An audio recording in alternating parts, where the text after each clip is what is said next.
Namaste, Jai Hind, and welcome to this edition of The Right Stand. Yes, it's Shri Shakti in Parliament, ladies and gentlemen, with an overwhelming number and majority. The Nari Shakti Vandan Adhiniyam has been passed in both houses, 454 to 2 in the lower house or in the Lok Sabha, the House of Peoples. But in the upper house, there was nobody who voted against this bill. 214 ayes overall. But the politics around this continues. There are those within the opposition who back in 2010 rejected, firmly, outrightly rejected any aspect of a quota within quota to try and drive a vertical wedge in what is a horizontal reservation as observed by the Honorable Supreme Court, that physical handicap, women, these are all horizontal reservations. Vertical reservations are with SC and ST. And at that time, those who rejected this OBC quota in a women's quota, today are asking for the same. That itself forms the bedrock of the debate. First up on The Right Stand tonight.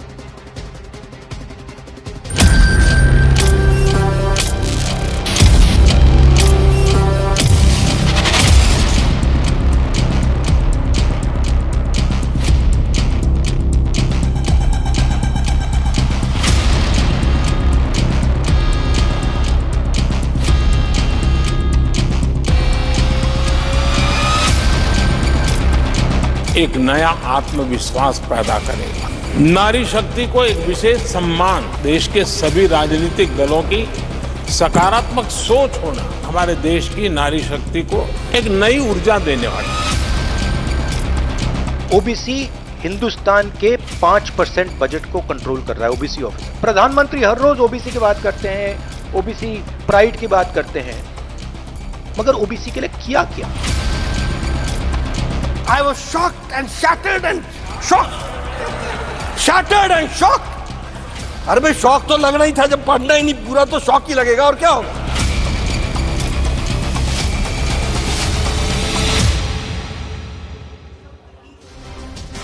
So, although there was an overwhelming support and everybody voted for it, there were a lot of dissenting voices, and some of those voices, surprisingly, did a volte-face from about 13 years ago, ladies and gentlemen. And today, earlier in the day, there were repeated press conferences, one of them by Congress MP Rahul Gandhi, who not only insisted on an OBC quota in the women's reservation or in the Nari Shakti bill, like Sonia Gandhi ji also said, although she had rejected it outright back in 2010, he also further went on to once again list a statistic that was rubbished by the government based on facts.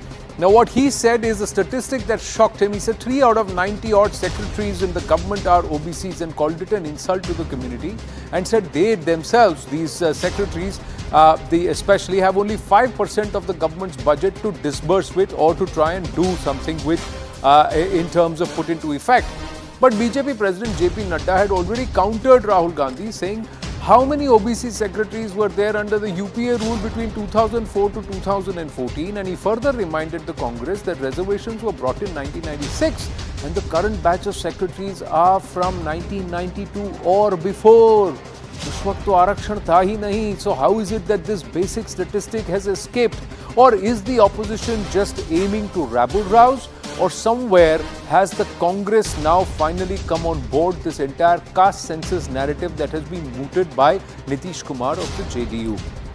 Now, back in 2010, let's try and understand what happened, the history. In 2010, the Congress-led UPA government actually rolled out the OBC quota in the women's reservation bill. M.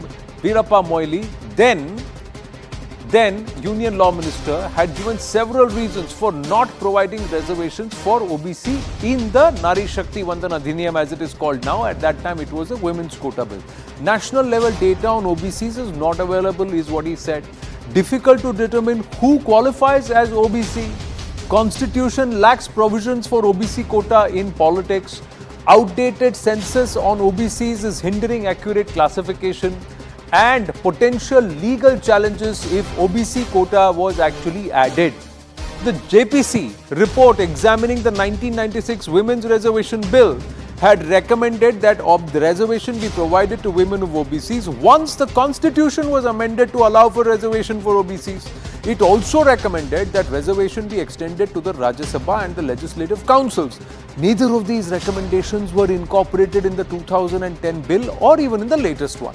The Constitution, ladies and gentlemen, currently does not provide for reservation for OBCs in the Lok Sabha and in the Vidhan Sabhas. Here's what Geeta Mukherjee-led committee in 1996 had said. Quota for SC/ST is permissible under the Constitution. No provision for OBC reservation. No provision for OBC reservation in the Constitution. Extend the quota to OBC women at the appropriate time when the required provisions have been made. Sub-quota for OBCs after the Constitution permits. But the Congress's demands of including OBCs a complete 180-degree turn from their earlier stand. The demand is one-third quota for OBCs. It's not there in the 2010 bill. Quota for women, not there in the 2010 bill. OBC women, I mean. And quota within quota is also not there in the 2010 bill. So how does this volte-face, how is it justified? And when you detail out facts or make an argument, should you not go down to get to the bottom of the argument and get your research right? These are questions that remain that have been asked. So, is this a bogus card that's been led by the opposition? Is it an opposition bogus card? Or is it the groundwork being set for a demand that could perhaps now start gathering volume in the build-up to Lok Sabha 2024? Sanju Verma, national spokesperson of the BJP, with us, and we also have Sanjay Jha, political analyst who leans away from the BJP. Let's say that is something he's got absolute clarity about. So Sanjay Jha ji, please let me know. Namaste and Jai Hind to the lady and the gentleman. First up, congratulations Namaste. to all of us that something that's been pending for nearly 3 decades has finally seen the passage through Parliament, and that too with agreement across the corridor. And that is, I think, fantastic because Shri Ganesh अच्छा हुआ है कि सबकी सहमति से सर्वसम्मति से कोई अधिनियम पास हुआ है. So that's a good tiding. But Sanjay Jha, what's behind this entire OBC demand? What's the real game here? Okay. Anand, good evening. It's always good to be on your program when we have a very mature, civilized conversation and nobody butts in to interrupt the other. And I'm sure we'll maintain that respect and protocol here today. You started your program by saying how the opposition, particularly the Congress, seems to have done a U-turn on certain aspects of the women's reservation bill. Now, let me tell you, politics and policy always is fluid. Let me give you 4 examples of the BJP's famous celebrated U-turn that will tell you that it is a fundamental right of a political party to review its position. You know that Narendra Modi mocked Manrega in Parliament. What did he do later? You are aware of this government, actually the BJP under Mr. Modi, as the Gujarat Chief Minister, did not even support GST. Eventually implemented that. The same with the Aadhaar. They were worried about Aadhaar. Today, Aadhaar is considered to be one of the cornerstones of the identity that is given to citizens of this country. The same with direct benefits transfer. So the Congress and the opposition is absolutely within its fundamental rights. It's a very legitimate claim that you need to give the OBCs a fair representation. Now, here is the problem. And I just need to make one mention before we go on. I do believe, Anand, that today as a citizen of this country, I'm terribly ashamed of what a BJP member of parliament said to Mr. Danish Ali. And I think this is something that at some point needs to be discussed, because when we talk of OBCs and minorities, this government is clearly got a very hostile attitude. Now, coming back to the women's reservation bill, the truth is this, Anand, that end of day, when you are making a historic decision and all parties supported it, you know that the Congress constructed the architecture of this bill in 2010, and I will agree that the BJP backed the bill. The truth of the matter is you need to understand that the caste census has not been done for a very long time. And here is the point, that end of day, if the OBC population is not known in this country, how will you give around 50% of the population which is considered to be OBC a fair right of representation, whether it's in government or in any other walk of life? Rahul Gandhi's point is very valid.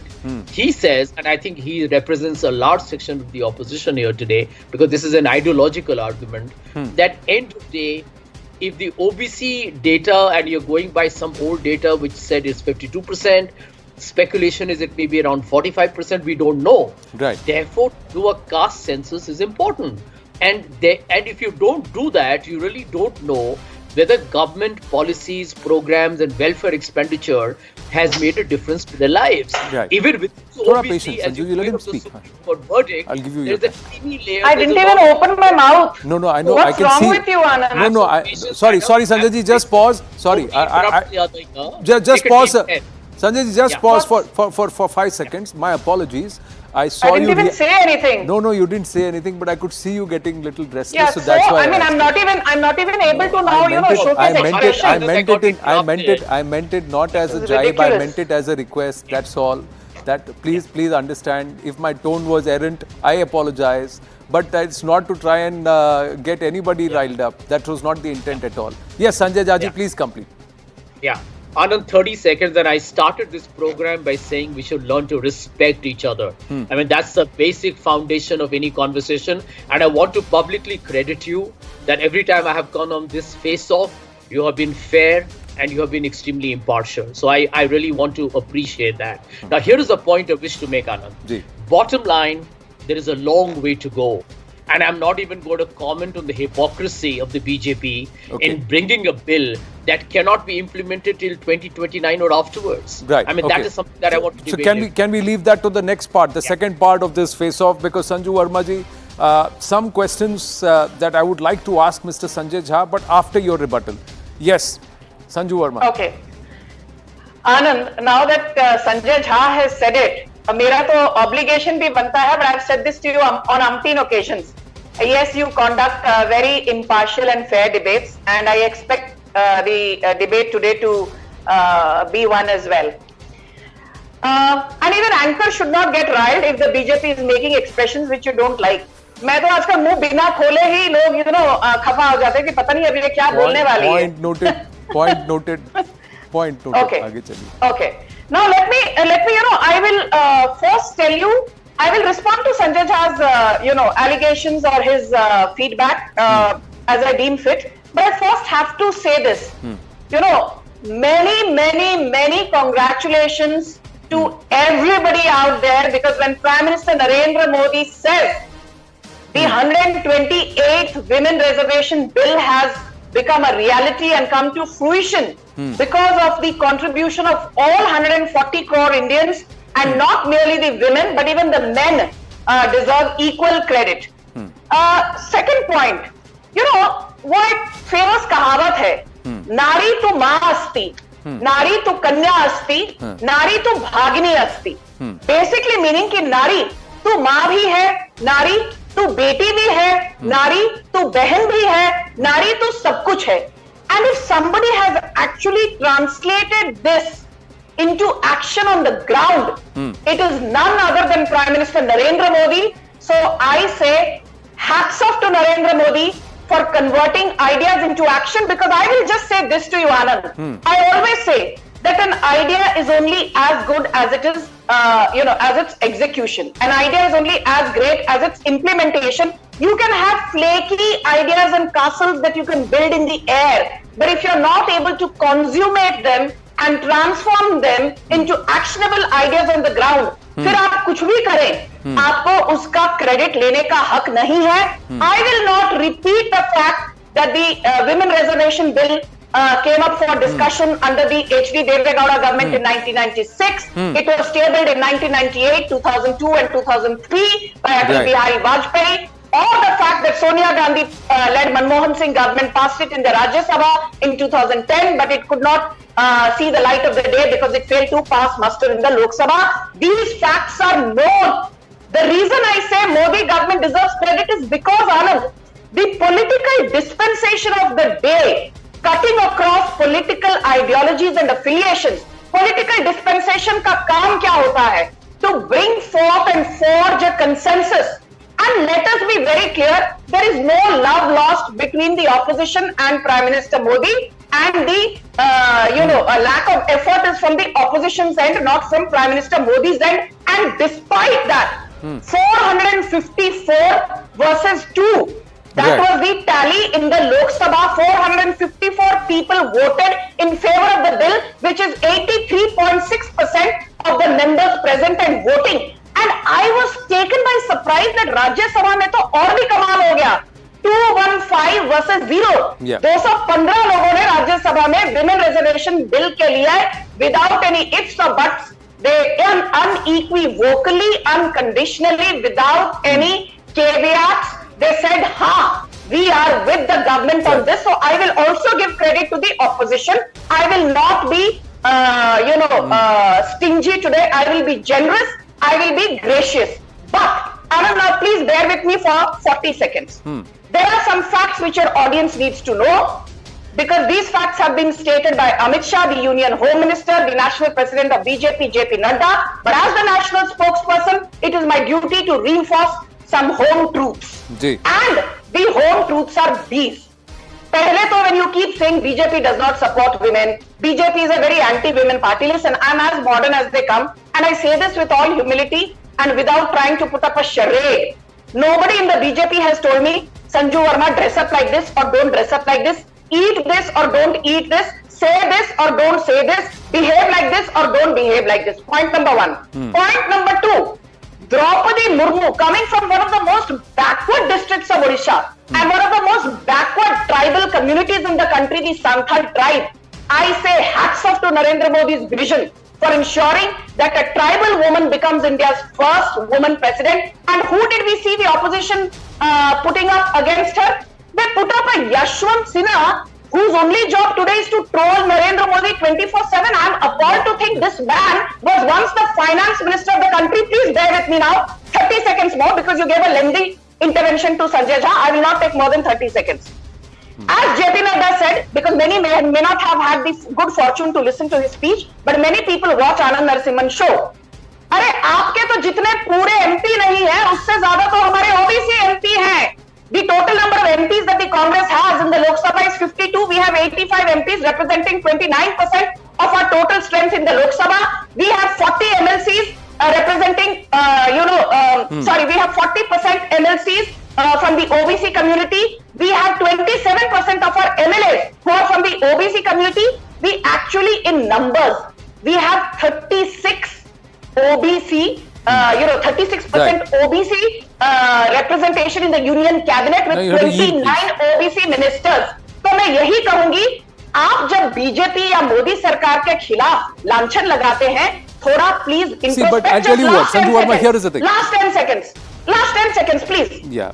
I think the biggest contribution of the Modi government to the betterment of OBC community, Anand, was the 127th Amendment Bill passed in 2021, where we not only gave constitutional status to the National Commission of Backward Classes, but in the true spirit of federalism, we said that not the central government, not a presidential approval, state governments have the power now to draw an OBC list as they deem fit. Correct. Now, किस सरकार ने ये किया है? Now, so you've done a lot, but my point to both Sanjay Jha and also to Sanju Verma, as I come across to you, Sanjay Jha, is that in 2010, Sonia Gandhi is on record speaking with CNN News 18 and some other media platforms also, saying to those who are asking such questions, the questions are what? OBC quota for women, OBC quota for or Muslim quota for women. I would say this, who is going to prevent you from giving seats to Muslim women, OBC women, a seat in 33%? Who is going to prevent them from doing it? This was the attitude and this was the answer. Now, that time, that was the answer of Sonia Gandhi. Today, that's the position that's being taken by BJP, JP Nadda and the rest of the Modi Sarkar, including Prime Minister Narendra Modi. My question is, sir, when the 2011 census was coming out, at that time, why didn't anybody talk about caste census? At that time also, there were UPA allies who wanted a caste census. At that time also, OBCs were nearly more than 40% of the country's population. If they are 45 to 52% today, they were 40% then. That's one aspect. The other thing is, Sanjay Jha, if nearly 45 to 50% is OBC in our country, then 1 in 2 candidates by default will also be OBC, na sir? That's why we see such a huge representation in parliament right now of OBCs without a quota. Right. Anand, valid question. Let me give you a short answer. The point that we cannot ignore is that you are talking about giving women representation who belong to the OBC category. At the end of the day, the biggest risk that one has is that eventually a lot of the people will give it to some relative, a wife, or sister, or somebody in the family, and you will not get representation other than SC and ST for anybody from the backward communities which need to be there in parliament. Point number one. Point number two, I want to be very categorical here because a lot of statements have been made by the BJP spokesperson. You do not. Just a minute. Okay. Please, I just want to park a question on your first part, so I'll come back to you. Sorry to interrupt you. Please complete. Ji. Yeah. My simple point is that the Women's Reservation Bill is a step forward in women's empowerment, but ultimately you are judged by your actions. And I would like to tell the viewers of your very popular program that this is the same political party that humiliated and insulted the women wrestlers of India, begging for justice when they accused a BJP member of parliament of being a sexual predator. I mean, these are champion wrestlers of India, by the way. And nobody had any time to even talk to them. Definitely not the Prime Minister of India. We all know about Bilkis Banu. We all know about Hathras and Unnao and Katwa. So there is a long way to go here, ladies and gentlemen.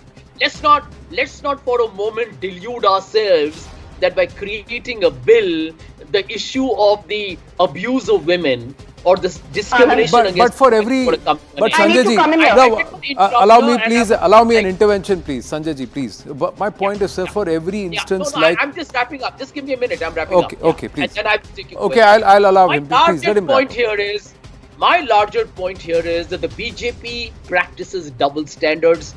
They're using women as a vote constituency because if they meant it, Anand, you know it and I know it. Why are you waiting for delimitation commission and a new census? See, one minute. The opposition, 1 minute. The opposition no, you can't continue. The opposition I'll allow you a rebuttal, Sanjay. By the way, madam, please bear with me. Kindly check how much time you spoke compared to mine. Let's not make it acrimonious. To the lady and the gentleman, my humble request. Let's try. Yeah, absolutely. Please. Absolutely. So Anand, I once again applaud you for maintaining your equanimity here. My last sentence and then I'll take your question. The Women's Reservation Bill should be implemented in the 2024 Lok Sabha election, making them wait for 5 years. Sir, here is my request to you. So for every case that you want to highlight to put the government on the mat as far as atrocities being committed on women or injustice being committed, please understand in our Panchayati Raj system today, nearly 49 to 50% of the sarpanches are all women. And there is no sarpanch. There was an early on sarpanchpati syndrome and it may exist in certain cases, but that exists across castes and communities. So this proxy candidature that you said, what stops an OBC male from putting a OBC proxy there even if there is an OBC women's quota? That is something the system will clean itself. The other thing, Sanjay Jaji, you are an educated person and you read. So let me ask you this. Can you create delimitation is on the basis of population? Delimitation exercise has to be, it's mandated as per law that whenever there is census, immediately after that you have to conduct a delimitation exercise. What does this act say? This act is not referring to decadal census. This act is saying the next census. 2021 census is not out. Immediately after this, if there is a census after Lok Sabha 2024, a census is commissioned and today you can do it and it is going to be faster than what it was in the past. You have a possibility that by 2027-28, the delimitation exercise is completed and by Lok Sabha 2029, we will have the allocation of seats as per the correct quota. The other thing, sir, there's a Supreme Court judgment. Sanjuji, please bear with me. I am taking the time here. There's a Supreme Court judgment, Kumar Daria versus Rajasthan Public Service Commission and ORS. A 3-judge bench of the Supreme Court has explained the difference between horizontal and vertical reservation.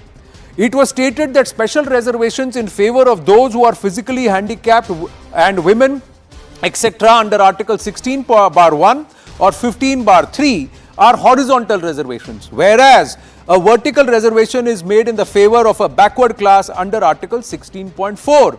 And it is very clear that as far as electoral process is concerned, the reservation for women, if it comes into play, it's a horizontal reservation. Reservation for SC/STs is a vertical reservation. One cannot supersede or cut with the other unless there is a constitutional amendment and a provision for the same. That's why, sir, in our current electoral system, there is no OBC quota at all overall. There is a general quota and SC/ST. So if there is a horizontal reservation that comes into place, it can only be for general and the SC/ST. And any other extension now that has to happen post delimitation. Reason being, there will be more seats. The new seats will be allocated and nobody will feel shortchanged. Otherwise, you will have a case when somebody from your end, from within the India alliance or some proxies or some other agri party will go to the court and procure a stay because the law will be deemed illegal in the eyes of the law. In the eyes of the court, it won't stand the test of legal scrutiny. That's the problem. So this is the clarity and this is the fact. So let's understand this fact and then appreciate why something is being done rather than just throw stones because we want to throw stones. Yes, Sanju Verma and then Sanjay Jha. Sanju Verma's turn and then Sanjay Jha. My apologies, I have taken extra time. We'll extend this debate as consideration and to make amends. Yes, Sanju Verma. Yeah. I just want to say this. When Sanjay Jha sits here and, talks about how women are not being represented properly under the Modi government in the parliament or how the BJP is anti-women, they are not women-friendly, he's narrated some incidents. Each time you talk about a Manipur, you have to remember that when a minor was raped in Jodhpur, Rahul Gandhi ke muh mein dahi jam gaya. When a minor was raped in Karoli in Rajasthan, where the Congress is in power, Priyanka Vadra, who went to Hathras saying, "Ladki hu, lad sakti hu," Priyanka Vadra ke muh mein dahi jam gaya. When in 2022, a minor, specially abled girl was gang raped in Alwar. Ashok Gehlot, the Congress chief minister, said, "ये तो लड़की ने ऐसे ही इल्जाम लगा दिया, rape तो हुआ ही नहीं है." And Priyanka Vadra was holidaying at the Ranthambore National Park. Ranthambore National Park is how far from Alwar? 221 kilometers. But Priyanka Vadra, continuing with her holiday with gay abandon, did not even bother to express basic regret. When you talk about the BJP being anti-friendly, let me remind you, your own Congress MLA from Rajasthan, Divya Maderna, the daughter of Mahipal Maderna, said Rajasthan में तो इतनी बुरी हालत है महिलाओं की, despite me being a legislator of the ruling party, even I don't feel safe. Your own woman MLA in a Congress-ruled state of Rajasthan says she does not feel safe because your Congress party is in power. So I would request you, when you condemn crimes, also condemn how two BJP women were disrobed and paraded naked in Kaliaganj, in Malda and in Howrah, and when a BJP minor worker was gang raped in Uttar Dinajpur, Mamata Banerjee said, "Arey, ye to because she's from the marginalized community, na BJP wants to play vote bank politics." Mamata Banerjee is today your ally. Your Rahul Gandhi ke muh mein tab bhi dahi jam gaya tha. 30 seconds more and I don't want any more time. When you talk about women empowerment, 11.5 crore toilets under Swachh Bharat Yojana to benefit women, thanks to Narendra Modi. 71% of all Jan Dhan Yojana schemes, the beneficiaries are women, thanks to Narendra Modi. 47% of all startups and unicorns either have a woman board member or are founded by women or co-founded by women, thanks to whom? Narendra Modi, for creating that ecosystem. When we talk of Mudra Yojana, 76% of the 23.5 lakh crore disbursed till now, the beneficiaries are who? Women. Thanks to whom? Narendra Modi. And last but not the least, Sanjay Jha, when you talk of women empowerment, while there are 84 members in the Congress Working Committee, the regular members are 39. For the longest time, only Ambika Soni was the outsider who was a part of the CWC. You had Sonia Gandhi and Priyanka Vadra. Only very recently you included Kumari Sailaja. So if I take Ambika Soni as being the only non-Gandhi dynast as one amongst the 39, it means only 2.56% of your CWC was represented by a woman who is not a Gandhi Sanju Verma ji, see, Sanju Verma ji, I'll tell you what. Every party has its own way of looking at it. In the opposition also, you have parties like the Trinamool and some of the other parties which have actively encouraged, and it's part of their constitution. The BJP adopted this resolution in 2006, 2007, and gradually you have increasing representation across all the sangatans. Minimum 30 to 33% is something which is mentioned. My larger question is that are we arguing for the sake of arguing, Sanjay Jha, or do you believe that this caste census is actually necessary? Because you see the statistic, BJP or otherwise, there is a minimum 30 to 35% representation of OBCs in Parliament, in Vidhan Sabhas, cutting across political corridor. Because if your संख्या आपकी ज़्यादा है तो आप ही के मन से कोई वो candidate निकलेगा ना, आप किसी और को तो नहीं बिठाओगे, because that's where the aggregation will happen. In our country जो नहीं जाती वही जाती है, and जाति के basis पे ही सब समीकरण होते हैं. You know that very well. Final comment, sir. Yeah, Anand, very valid questions again, but a quick short repost to the BJP spokesperson. The Congress has had a woman prime minister for several years. And we made Draupadi Murmu a tribal, the first tribal woman president. Sanjay ji, please, let's not do it towards the end of the debate. May I request you, please? You have made this point, ma'am. You have made this point, ma'am. Sanjay Jha, stop making reckless allegations. Let him make his point stop about... making reckless allegations. Sanju ji, please.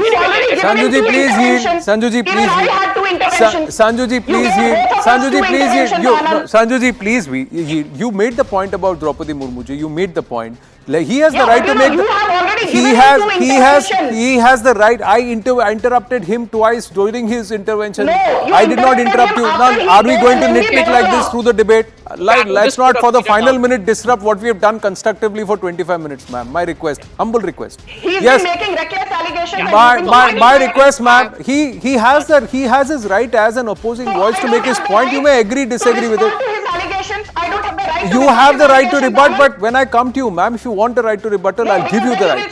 Please, Sanju ji, please, we are wasting time, ma'am. Please. Yes, yes, Sanjay. I'm not wasting time. You are wasting. We are wasting good debate time. I meant that. I'm not wasting either of us time. I meant good debating time. Yes, Sanjay Jha, please. You're saying the first woman prime minister from the Congress party, first tribal prime minister from the BJP, president from the BJP. So everybody is doing equal amount of work and effort to push the cause for win. But my point is that what Sumitra Mahajan ji said, ये देने वाला logic क्या है?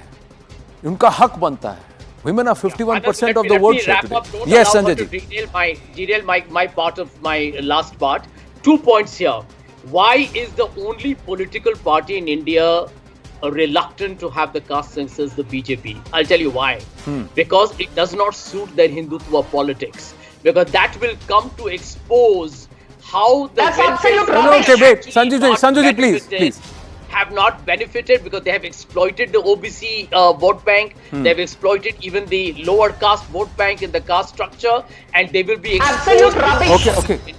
My second point, Anand, you are being highly over-optimistic to believe that the delimitation commission is going to be a smooth exercise. Please remember, Congress not pass the women reservation bill? जवाब दो. Tamil Nadu, Kerala. Prime Minister Modi ने करके दिखाया. Prime Minister Modi ने करके दिखाया. Now, Why could Sonia Gandhi 30 minutes we had a fantastic Prime Minister Modi conversation. ने करके दिखाया. 30 minutes we had a fantastic conversation. I'd like to end on a pleasant note. Would like to end on a pleasant note. Let us not please outshout each other. Let's not please do that. Let's not please do that. Let's not please do that. No. Sanju ji, please. Sanju ji, this is not fair. Sanju ji, please. Sanju ji, please. Okay, now I have to wind up on that note. I do not want it to end up acrimonious. For 29-30 minutes we had a fantastic debate. On that note, to the lady and the gentleman, thank you very much.